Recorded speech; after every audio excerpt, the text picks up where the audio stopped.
Long ago, in a forgotten corner of the world, there was a kingdom called Kayalvana. But unlike other kingdoms, no one lived there.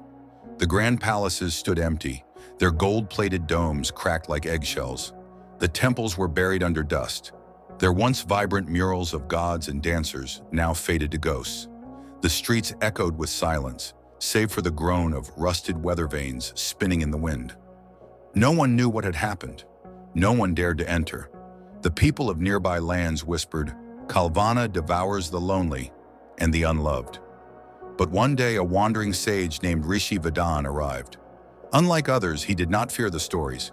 He had spent 12 years in a Himalayan cave, battling his own terror of silence, until he learned to hear the music in it.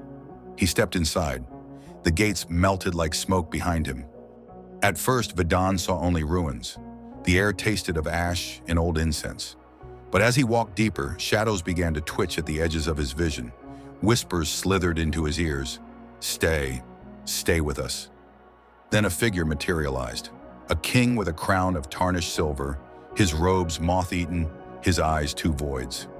"You are a fool," the king rasped. "Kalvana is not a place, it is a hunger." Vedhan's pulse quickened, but he steadied his breath. "Who are you?" "I am Viryas," the king said, his voice crumbling like dry leaves. "We built this kingdom to outrun solitude. We filled it with feasts, lovers, poets. Yet the emptiness grew louder. So we begged Kal Shrishti, the weaver of fates, to sever our loneliness forever." The ground quaked. Shadows pooled into human shapes, hundreds of translucent figures, their mouths stitched shut with threads of black light. "He answered," Viryas whispered, "now we are together, yet forever apart." Vedhan stared at the hollow crowd. Their hands clawed at their throats, as if choking on words they could never speak. "Kal Shrishti did not curse us," Viryas said. "We cursed ourselves. We thought companionship could bury solitude. But solitude is the soil where the soul grows. Without it, we became husks." A child spirit lunged at Vedhan, her fingers brushing his arm, icy, desperate. "Leave us," the spirits wailed, "or stay, and forget the sun." Vedhan closed his eyes. In the darkness, he heard his Himalayan mantra. "To fear being alone is to fear your own breath." The spirits swarmed him, their cries a tempest. "Don't abandon us. We'll give you kingdoms, immortality." Vedhan's mind wavered.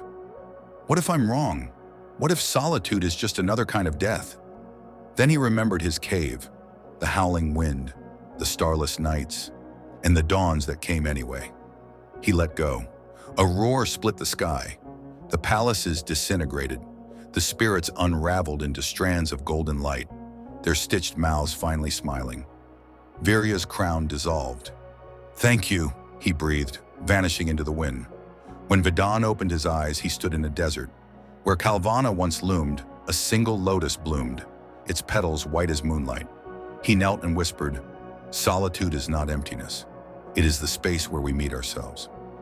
And remember, friends, the greatest freedom begins when you stop fearing solitude.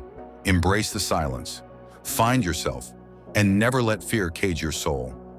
If this story resonated with you, smash the like button, subscribe to Explored Vibes, and ring that bell for more tales that ignite your spirit. Drop a comment below. Tell us, when did solitude teach you the most?